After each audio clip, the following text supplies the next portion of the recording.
Il est ressuscité. Il est vraiment ressuscité.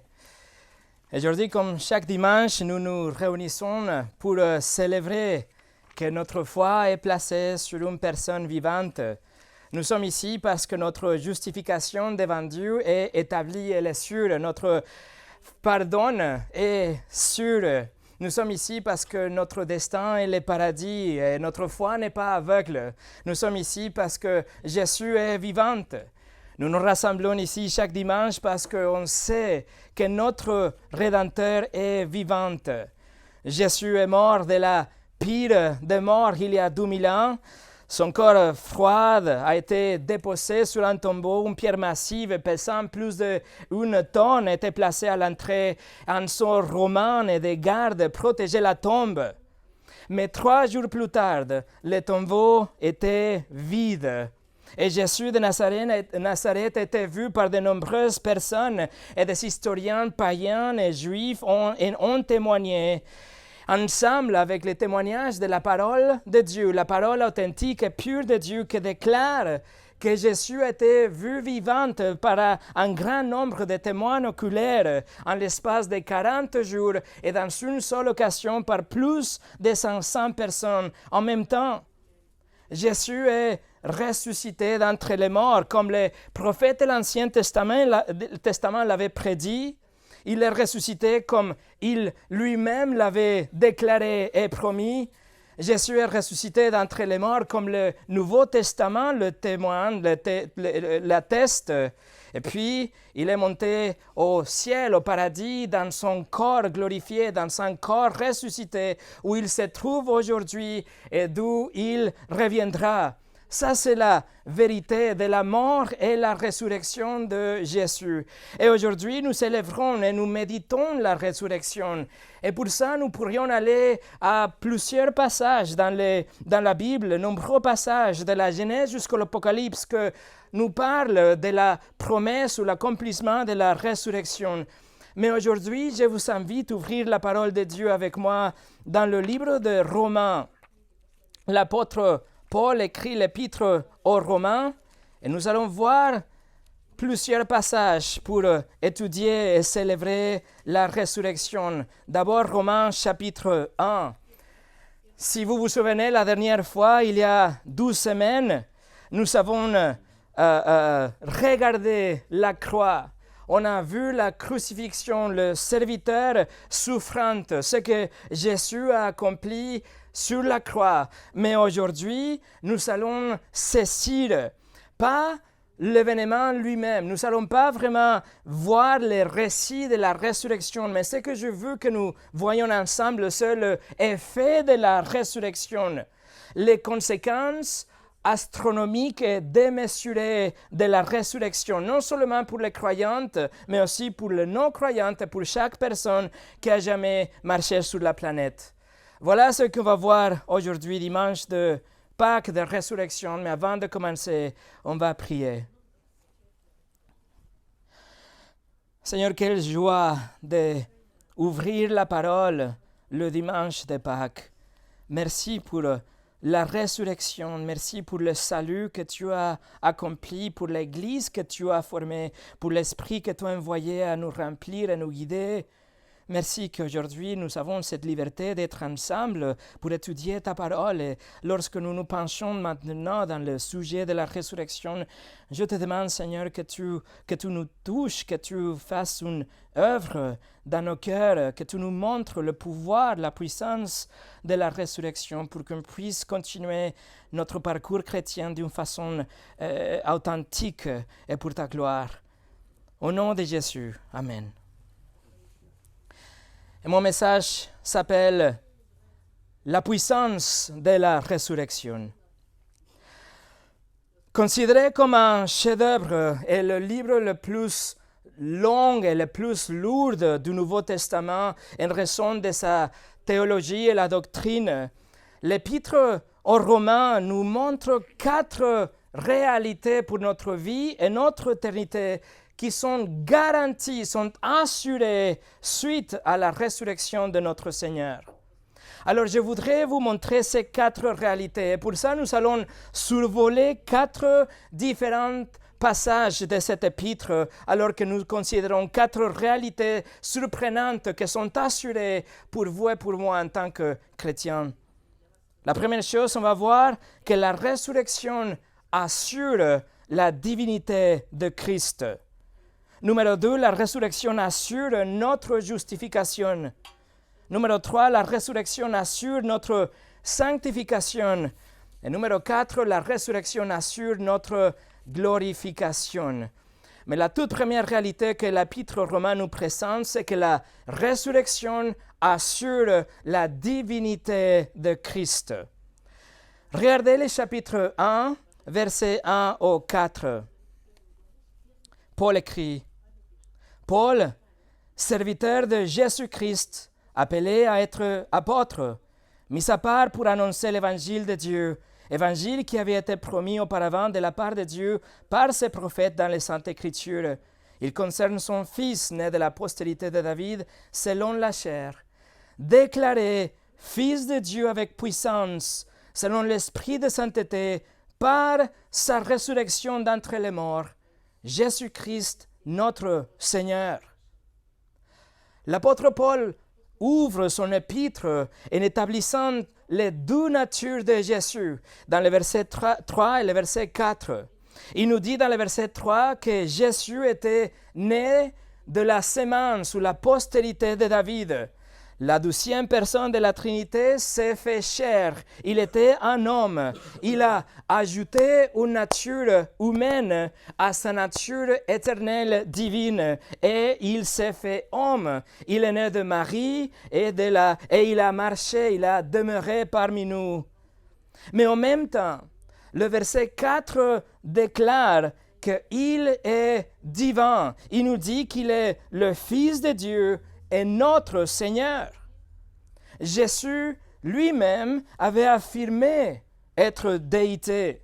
Il a dit qu'il existait même avant Abraham. Il utilisait le nom de Dieu, le nom divin, 7 fois au moins enregistré dans l'évangile de Jean. Il a dit « Je suis » en appliquant le nom divin à lui. Il a démontré un pouvoir unique sur la nature, sur les maladies, sur les démons, sur la mort. Il a montré son omniscience aussi. Il a accompli d'innombrables miracles. Il a enseigné avec autorité, une autorité sans égale. Il a déclaré qu'il était Dieu. Et il a prouvé avec sa vie et avec ses actions. Pourtant, rien n'assure sa divinité d'une façon plus convaincante que sa résurrection. Regardez le verset 4. Paul écrit, « Jésus a été déclaré Fils de Dieu avec puissance, selon l'esprit de sainteté, par sa résurrection d'entre les morts. » Comment il a été déclaré Fils de Dieu? Par sa résurrection d'entre les morts. La résurrection assure la divinité de Christ. S'il était mort sur la croix, il était resté dans la tombe. Si la tombe pouvait être ouverte pour le soldat romain et pour le leader religieux, les Juifs, et son corps sans vie était là, alors Jésus n'aurait été qu'un homme comme les autres. Peut-être un homme qui avait un certain pouvoir pour guérir, ou quelqu'un qui était vraiment sage, qui avait une autorité pour enseigner, comme un prophète de l'Ancien Testament, mais juste un homme, et rien de plus qu'un homme. Cependant, la résurrection démarque Jésus de tout être humain. La résurrection démontre avec puissance sa divinité. Jésus n'était pas un homme comme les autres. Abraham, le père de la foi, est mort. Moïse, le libérateur puissant, est mort. David et Salomon, avec leur sagesse et leur richesse, sont morts ensemble avec leur royaume. Pierre, Paul, Marie sont morts, juste comme Néron et Gengis Khan et Alexandre le Grand et Napoléon et Bouddha et Mohammed et Gandhi et Confucius, les rois et les reines sont mortes aussi. Tous les esclaves et toute personne qui a jamais vécu font partie de la statistique ultime qui nous dit que 10 personnes sur 10 meurent et personne ne peut y échapper. C'est vrai ce qu'on dit, 2 morts ne peuvent pas arriver, mais une d'elles ne peut être évitée. Spurgeon a appelé la mort la grande égalisatrice, car la mort égalise les rois et les esclaves. La mort viendra pour Elon Musk et pour le sans-abri à côté. Et vous voyez, l'humanité est complètement impuissante devant l'ombre de la mort. Tôt ou tard, les lumières s'entendront. Et nos corps seront enfermés dans la prison de la tombe. Et peu importe combien nous voudrions retarder ces moments, nous sommes tous dans cette corridor de la mort et nous attendons les dernières 60 secondes. Et Jésus est mort aussi. Mais la différence est la résurrection. La résurrection démontre devant le monde qui regarde que Jésus n'était pas un simple homme. Il n'était pas sous l'emprise de la mort comme tout le reste, comme nous tous. Il n'a pas été englouti par la mort. Il n'a pas été emprisonné par la mort ou conquis par elle. Au contraire, Jésus a vaincu la mort par la résurrection. Il a fait preuve de son pouvoir surnaturel, d'un pouvoir divin, en revenant à la vie après 3 jours dans la tombe. Il a validé tout ce qu'il avait dit, tout ce qu'il avait fait. Il a certifié sans l'ombre du moindre doute qu'il est vraiment Dieu. Et en fait, Paul écrit dans le verset 4, il écrit que Jésus était dessiné. Et le grec pour ce mot, le grec derrière, c'est le mot horizo, d'où on tire le mot pour l'horizon. Et ce que ça veut dire, c'est que c'est une démarcation. Il marque le limite, il marque une différence. On arrive à une détermination. C'est ça ce que l'horizon fait pour nous aujourd'hui. Et c'est ce que la résurrection a fait pour Jésus. La résurrection démarque, détermine la différence entre Jésus et le reste de l'humanité. Il n'était pas un bon pédagogue. Il n'était pas un prophète puissant. Non. La résurrection démontre d'une façon radicale que Jésus est bien celui qu'il a affirmé, qu'il est un en essence avec Dieu, qu'il a la même nature avec Dieu et qu'en fait, il est Dieu dans la chair. Ce pouvoir surnaturel de vaincre la mort appartient qu'à Dieu. C'est seulement Dieu qui peut donner la vie, qui peut reprendre la vie. Et Jésus démontre cette capacité dans cette vérité historique, documentée de la résurrection. Alors saisir cette réalité, comprendre que Jésus est vraiment ressuscité, qu'il est vraiment Dieu, vous place à la croisée des chemins. La résurrection assure la divinité de Christ. Donc, que ferez-vous de cette vérité? Il faut la rejeter ou il faut l'accepter pleinement, mais vous ne pouvez pas rester neutre. Regardez comment Paul finit le verset 4. Paul arrive à une conclusion. Paul est convaincu que Jésus est Dieu. Et il écrit, Jésus, Christ, notre Seigneur. 3 choses. Il écrit Jésus, il est un homme, il est le fils de Marie, il est le descendant de David, la postérité de David, il est un homme. Il écrit, il est Christ, il est le Messie promis, il est celui qui devait venir pour réconcilier l'homme et Dieu. Mais troisièmement, mes amis, il dit, il est Seigneur. Il est le souverain. Il est le roi de tous. Il est Dieu. Regardez Jean chapitre 20. Allez avec moi au Jean chapitre 20. Vous vous souvenez de ce qui est arrivé avec Thomas, les disciples.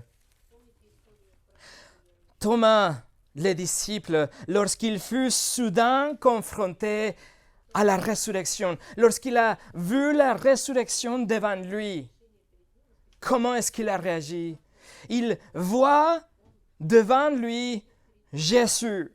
Jésus qui avait été brutalement fouetté au point d'exposer ses organes. Jésus qui avait été fortement frappé et défiguré par des poings romains et par une couronne d'épines. Jésus qui avait été cloué sur une croix par des exécuteurs professionnels, transpercé par une lance de son côté, provoquant que le sang de son corps soit presque complètement vidé de son système. Et il a été placé dans un tombeau gardé par des soldats. Et du coup, Jésus est devant lui. Soudainement, la résurrection est là. Regardez le verset 26. Jean 20, 26. 8 jours après, les disciples de Jésus étaient de nouveau dans la maison et Thomas se trouvait avec eux. Jésus vint, les portes étant fermées, se présenta au milieu d'eux et dit, « La paix soit avec vous. » Puis il dit à Thomas, « Avance ici ton doigt et regarde mes mains. Avance aussi ta main et mets-la dans mon côté et ne sois pas incrédule, mais crois. » Thomas lui répondit, « Mon Seigneur et mon Dieu. » Voilà, mes amis, la réponse à la résurrection. Jésus a vaincu la mort et le tombeau. Il a mis un sceau divin dans sa vie tellement remarquable, dans ses miracles, dans son enseignement.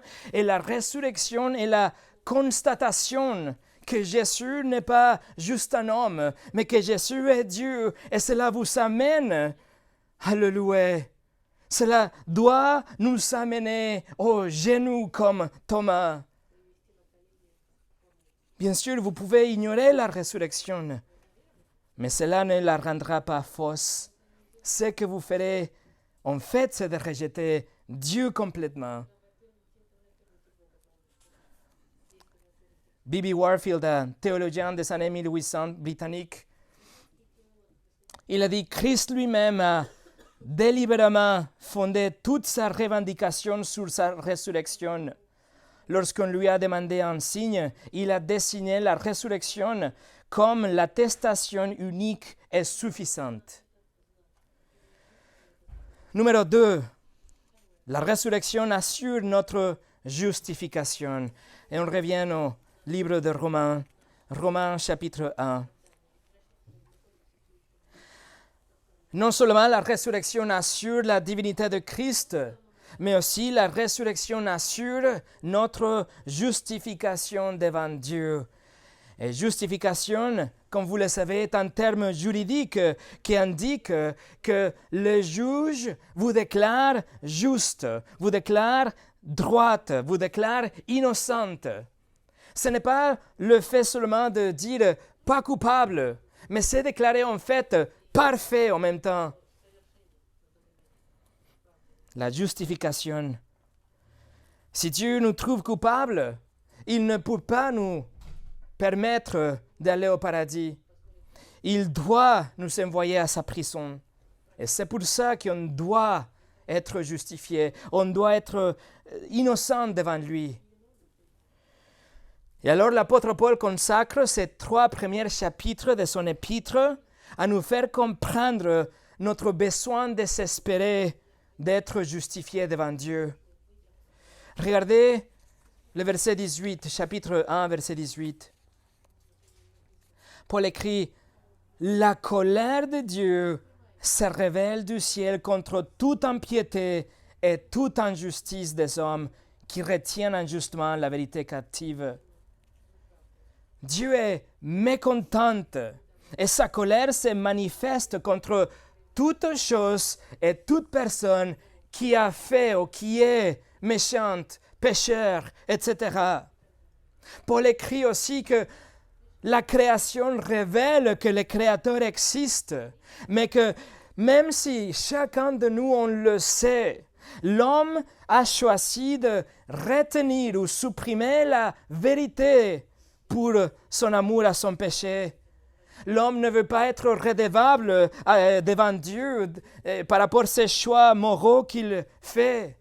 Et il tente de noyer donc cette vérité qu'on sait tout le monde, cette vérité naturelle, la connaissance de que Dieu existe afin de poursuivre notre péché. Regardez le chapitre 2, verset 5. Romains 2, verset 5. Paul dit, « Par ton endurcissement et par ton cœur impénitent, tu amasses un trésor de colère pour le jour de la colère et de la manifestation du juste jugement de Dieu. » C'est-à-dire que ceux qui étouffent aujourd'hui, ceux qui essayent de retenir captive la vérité et qui refusent de se repentir, ils sont en train d'amasser la colère de Dieu. Ils superposent comme des couches de colère de Dieu, pour ainsi dire, la fureur de Dieu qu'il retarde patiemment aujourd'hui, mais qui un jour se déclenchera lors du jugement. Et juste au cas où quelqu'un pense qu'il ne mérite pas la colère de Dieu, qu'il n'y a aucune raison pour se repentir, les prochains chapitres nous montrent à quel point nous sommes aveugles de penser comme ça, comment le péché est tellement omniprésent dans notre esprit, dans notre cœur, dans notre vie, qu'on pense qu'on ne mérite pas la colère de Dieu. Regardez le chapitre 3. Romains chapitre 3, verset 10 au 18. Paul est en train de citer des passages de l'Ancien Testament et il écrit « Il n'y a point de juste, pas même un seul. Nul n'est intelligent, nul ne cherche Dieu. Tous sont égarés, tous sont pervertis. Il n'y en a aucun qui fasse le bien, pas même un seul. » Leur gosier est un sépulcre ouvert, ils se servent de leur langue pour tromper, ils ont sur leurs lèvres un venin d'aspi, leur bouche est pleine de malédictions et d'amertume, ils ont les pieds légers pour répandre le sang. La destruction et le malheur sont sur leur route, ils ne connaissent pas le chemin de la paix, la crainte de Dieu n'est pas devant leurs yeux. Alors, personne n'échappe à cette passage tellement dévastateur. La personne religieuse, la personne généreuse, la vieille dame, la dame gentille qui fait des bonbons pour votre anniversaire, l'employé appliqué, l'époux fidèle, le juge impartial, le policier honnête, la mère bienveillante, le fils obéissant, le bon citoyen, la fille modeste. Il n'y a point de juste, pas même un seul. Dévastateur. Au contraire, la Bible nous dit qu'ils sont tous des criminels, qu'ils sont tous des gens qui méritent la colère de Dieu, qu'ils font que des péchés, qu'il n'y a aucun désir pour Dieu dans leur cœur, qu'ils sont en fait des transgresseurs de la loi de Dieu, en racontant qu'un seul mensonge, en volant qu'une seule petite chose, en convoitant qu'un petit détail de la vie, en regardant qu'une personne avec un désir charnel, en utilisant le nom de Dieu sans respect qu'une seule fois, en détestant votre prochain, en se prosternant devant des idoles ou dans des idoles non seulement physiques mais dans votre imagination. Vous avez conçu un Dieu qui est contraire au Dieu de la Bible, idolâtrie. Et en faisant l'une ou l'autre de ces choses, vous avez offensé un Dieu qui est saint, qui exige la perfection dans votre pensée et vos actions et vos paroles. Alors, quand nous allons être devant les juges de l'univers, s'il nous trouve coupables, il est obligé à nous châtier, nous envoyer en enfer pour l'éternité. Et rien de ce qu'on a fait dans la vie ne nous aidera ces jours-là. La justice doit être rendue. La justice doit être satisfaite. Nous sommes condamnés si on reste dans nos péchés. Et la bonne nouvelle, en revanche, est que Jésus a pris tous ces châtiments sur la croix, qu'il a pris tous nos péchés, chaque péché qu'on n'a jamais commis, lui ont été imputés lorsqu'il était sur la croix. Et la colère infinie de Dieu était versée sur lui lorsqu'il était cloué sur la croix. Et en même temps, il n'a pas seulement enlevé toute cette saleté de nous, mais il a pris aussi sa vie parfaite et nous la donne à notre crédit. Il nous crédite son bilan de perfection, de sorte que Dieu nous voit comme si on n'avait jamais péché. On a tous transgressé la loi de Dieu, mais Jésus a payé notre amende. Nous pouvons être pardonnés, nous pouvons être acceptés au paradis, pas parce qu'on est bon, mais parce que notre dette a été payée complètement par Jésus. C'est pour ça qu'on dit que le salut est un cadeau gratuit.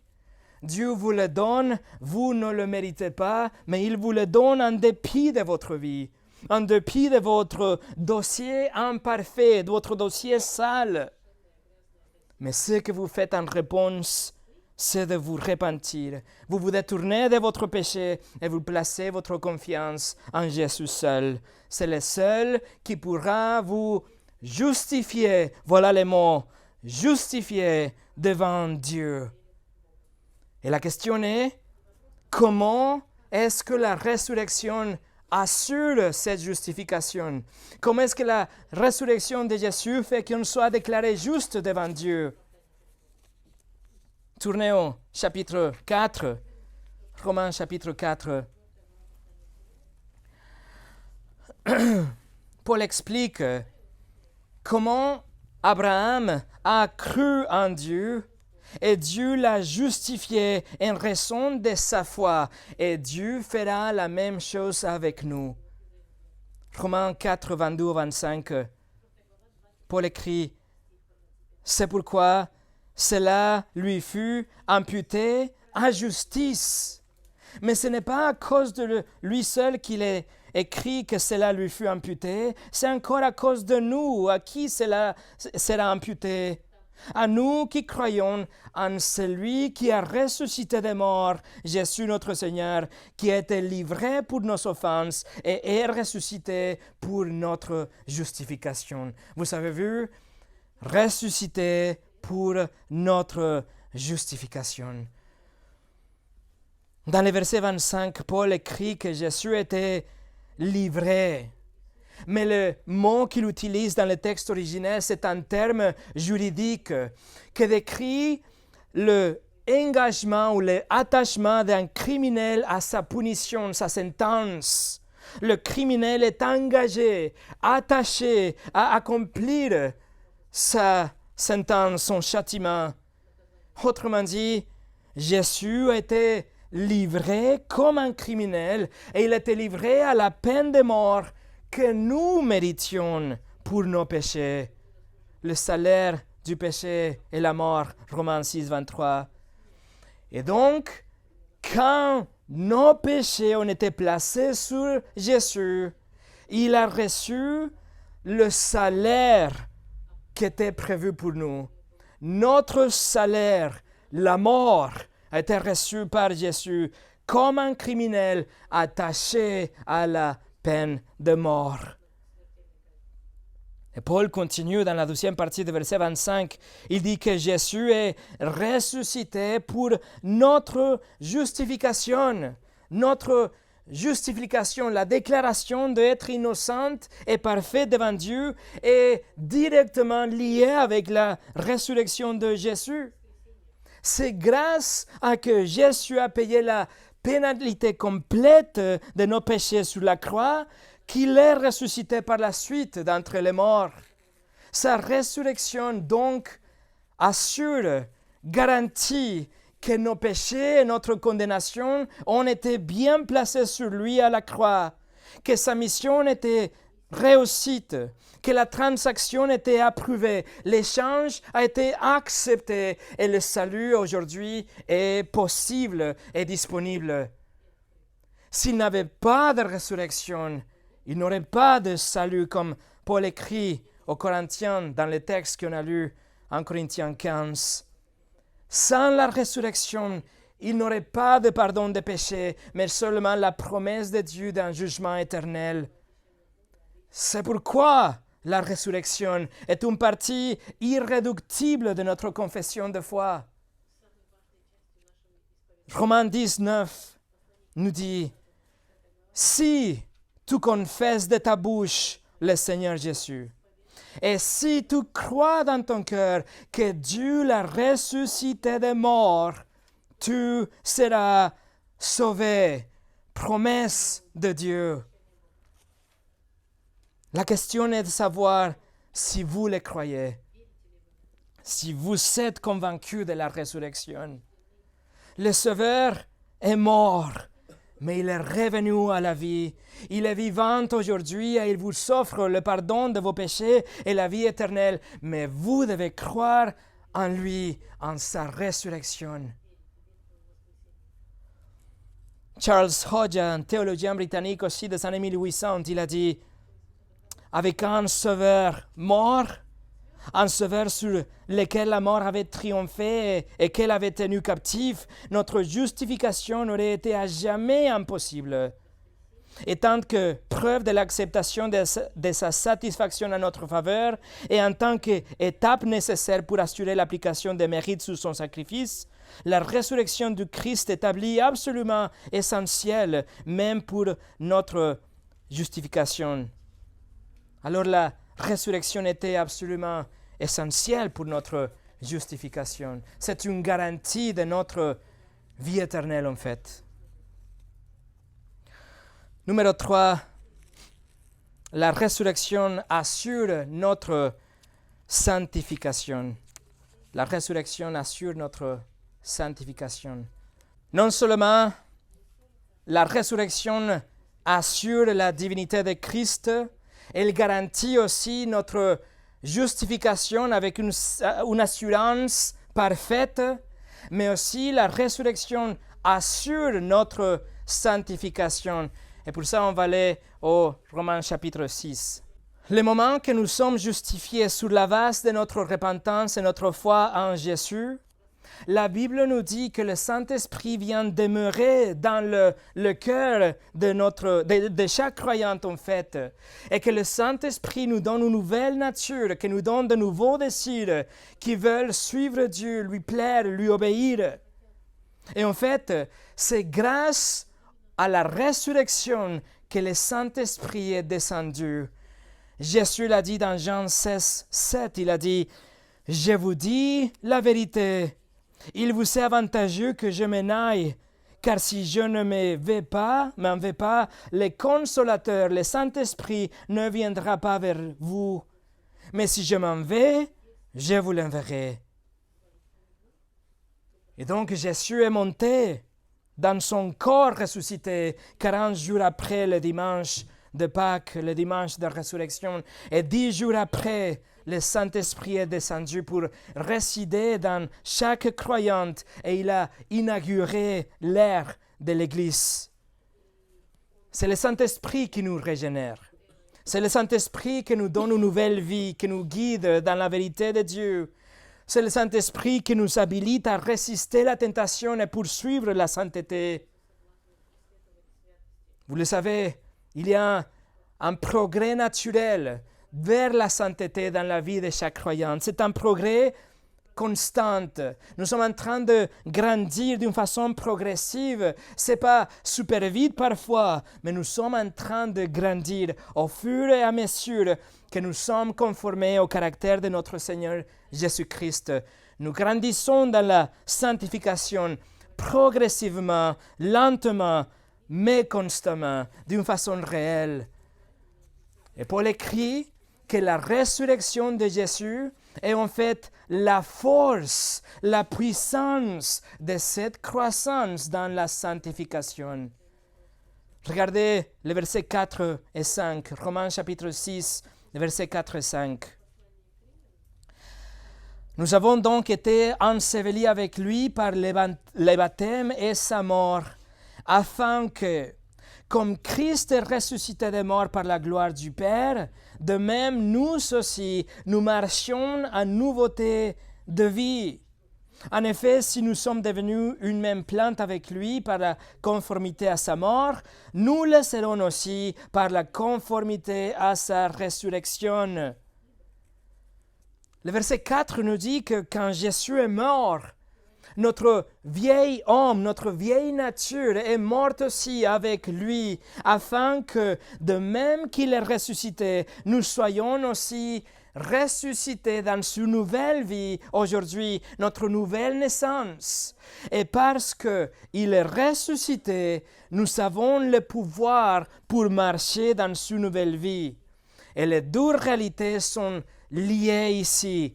Sa résurrection, notre nouvelle vie, sa résurrection avec notre nouvelle naissance en Christ. Le verset 5 compare notre mort à notre ancienne vie avec sa mort et sa résurrection corporelle avec notre nouvelle vie en tant que chrétien. Regardez le verset 10, Romains 6, 10. Car il est mort, et c'est pour le péché qu'il est mort une fois pour toutes. Il est revenu à la vie, et c'est pour Dieu qu'il vit. Jésus est mort au péché. Il est mort au péché dans deux sens. Il est mort en ce qui concerne la sanction de péché, car il a rempli les exigences de la loi, donc le péché n'a pas de sanction contre lui, la mort n'a pas de sanction contre lui. Mais aussi, en ce qui concerne le pouvoir du péché, il a brisé le pouvoir du péché pour nous. Et donc, regardez les conséquences. Versets 11 au 14. Voici les conséquences de la résurrection pour notre vie présente. Ainsi vous-même, regardez-vous comme morts au péché et comme vivants pour Dieu en Jésus-Christ. Que le péché ne règne donc point dans votre corps mortel et n'obéissez pas à ses convoitises. Ne livrez pas vos membres au péché comme des instruments d'iniquité, mais donnez-vous vous-même à Dieu comme étant vivantes des morts que vous étiez, et offrez à Dieu vos membres comme des instruments de justice, car le péché n'aura point de pouvoir sur vous, puisque vous êtes non sous la loi, mais sous la grâce. Mes amis, puisque Jésus a été ressuscité, nous avons l'opportunité, nous sommes habilités pour marcher dans une nouvelle vie. Paul fonde la participation en croyant dans cette nouvelle vie, dans la puissance spirituelle de la résurrection de Christ. Vous voyez, le salut ne consiste pas seulement à échapper à l'enfer tout simplement et c'est tout, non. Mais c'est le pouvoir pour vivre ici sur la terre, sur notre vie et vaincre le péché. Vous avez aujourd'hui le pouvoir de vaincre de plus en plus le péché, de grandir dans la sainteté. Vous avez le pouvoir. Le non-croyant traverse la vie par un chemin qui est caractérisé que par le péché, que par le mal. Le non-croyant, il va tomber à chaque pas qu'il va prendre, à chaque pas franchi. Il n'y a que de péché, que de mal, que de méchanceté. Et donc, ils vont continuer dans ce chemin et ils n'ont pas une autre option. C'est tout ce qu'ils sont à leur disposition, un chemin rempli de péchés. Mais pour les chrétiens, la résurrection de Jésus vous met dans un autre chemin complètement différent, qui n'est pas rempli avec le péché, non, Ce n'est pas un chemin qui est parfait aujourd'hui non plus, mais ce n'est pas caractérisé par le péché et la tentation. Nous serons tentés, nous allons commettre des péchés d'une façon sporadique, mais le chrétien est tout à fait capable de regarder les chemins et essayer de ne pas tomber dans les obstacles, dans la saleté. La résurrection nous donne cette nouvelle vie, nous donne cette nouvelle optique. C'est par la mort de Christ que vous êtes morts. Mais avec sa résurrection, vous savez, cet cœur transformé, un nouveau cœur et une nouvelle vie. Et pour le reste du chapitre 6, de verset 15 jusqu'à la fin, verset 23, Paul va écrire encore et encore, il va répéter et souligner que nous ne sommes plus d'esclaves de péché, que nous sommes mis en liberté et maintenant nous sommes des esclaves, mais de la justice de Dieu, mais pas de péché. Alors la puissance de la résurrection est là. La puissance de la résurrection n'est pas visible dans une vie parfaite aujourd'hui, dans une vie sans péché et une euphorie spirituelle incessante. Non, nous luttons aujourd'hui. Ça fait mal parfois, mais nous détestons notre péché. La lutte n'a pas cessé, mais a que commencé lors de notre conversion. Au contraire, c'est difficile et c'est dur. Mais avant, nous courions volontiers vers le péché, mais aujourd'hui, nous nous battons.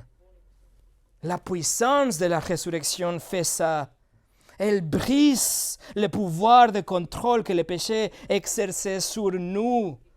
Le Saint-Esprit a changé notre cœur, la disposition de notre cœur, de sorte que si nous pourrions nous débarrasser de ces péchés que nous harcèlent quotidiennement, nous le ferions.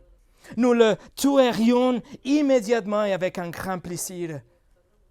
Ça, c'est la puissance de la résurrection. Cette nouvelle vie qui nous pousse à chercher la sainteté, à courir de tout ce qui est méchant et le péché.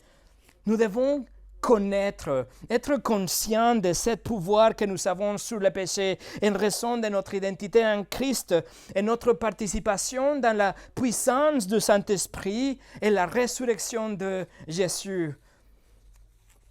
La puissance de la résurrection, ce n'est pas seulement pour nous donner un nouveau corps dans le futur, mais nous donne une vie de victoire aujourd'hui.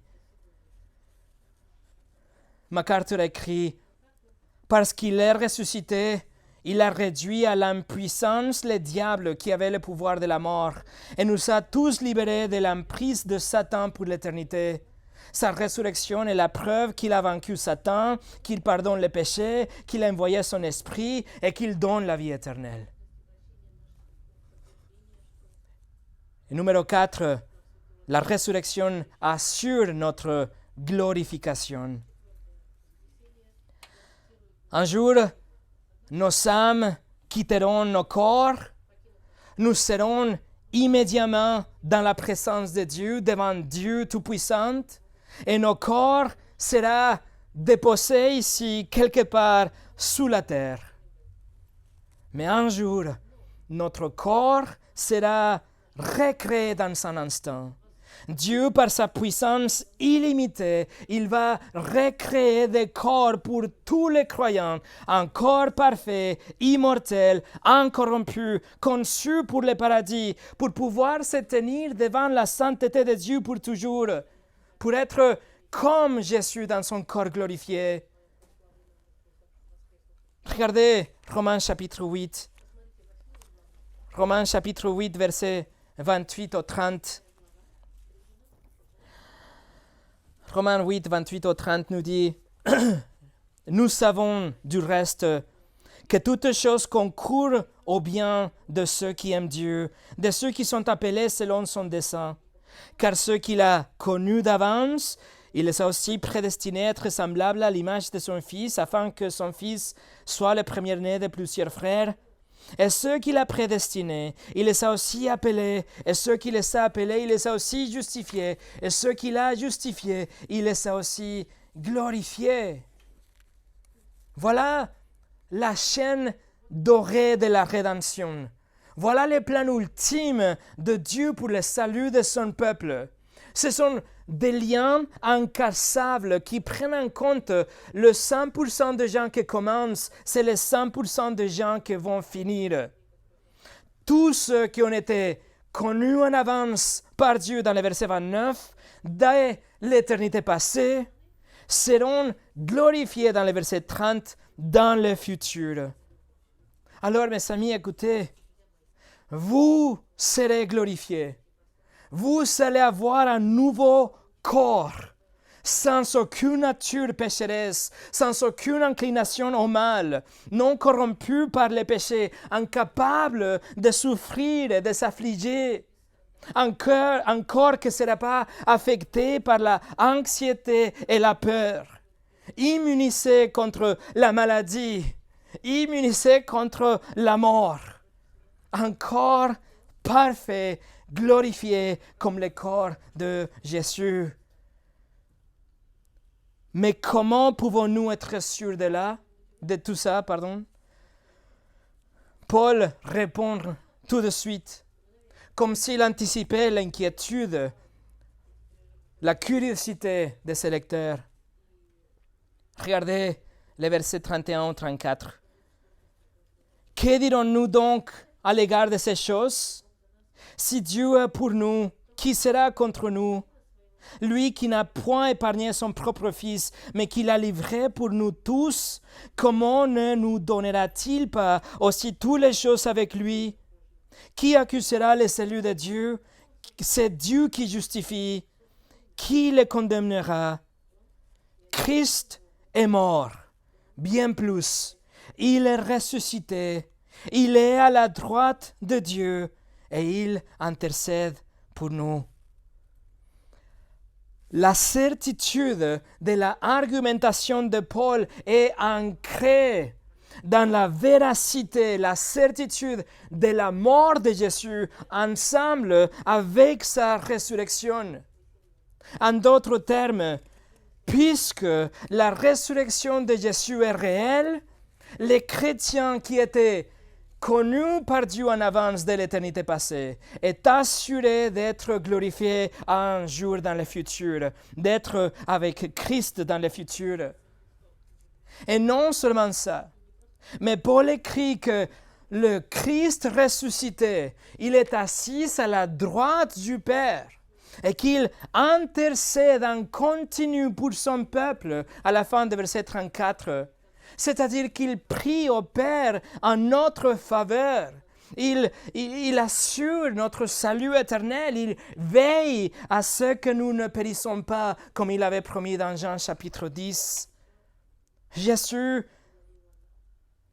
a été glorifié. Et sa glorification signifie notre glorification. Sa résurrection signifie notre résurrection, car ça c'est la volonté du Père qu'il va accomplir. Jean 6, 40, Jésus a dit, la volonté de mon Père c'est que quiconque voit le Fils et croit en lui ait la vie éternelle. Écoutez, et je le ressusciterai le dernier jour. Voilà la assurance de la glorification de nos corps. Aux Corinthiens, Paul écrit en Corinthiens 6, 14, Dieu qui a ressuscité le Seigneur nous ressuscitera aussi par sa puissance. Et 2 Corinthiens 4, 14, celui qui a ressuscité le Seigneur Jésus nous ressuscitera aussi avec Jésus. Mes amis, promesse de Dieu. Et pour finir, voilà, mes amis, un aperçu des 4 assurances que nous savons aujourd'hui grâce à la résurrection de Christ. La résurrection de Christ assure la divinité de Christ et donc nous croyons en lui. La résurrection de Jésus assure notre justification et donc nous sommes sauvés par lui. La résurrection de Jésus assure notre sanctification et donc nous vivons pour lui. Et la résurrection assure notre glorification et donc nous serons avec lui. La résurrection, ce n'est pas un jeu sentimental qu'on joue le dimanche de Pâques, mais c'est une réalité qu'on doit vivre au quotidien. Ce n'est pas juste une journée émouvante ou sentimentale qu'on fête le dimanche de Pâques, mais c'est une dimension théologique qui doit impacter comment nous vivons, ce que nous sommes en vérité chaque jour. Et en définitive, la résurrection nous montre que notre foi est placée dans une vraie personne, pas dans un personnage imaginaire ou quelqu'un qui est décédé, mais quelqu'un qui est vivante, quelqu'un qui sera le juge pour les non-croyants, mais pour nous, il est la vie éternelle. Écoutez ce que Jésus a dit. Jean 14, 19, il a dit, « Vous me verrez, car je vis, et vous vivrez aussi. » Voilà la puissance de la résurrection. Mes amis, il est ressuscité. Prions.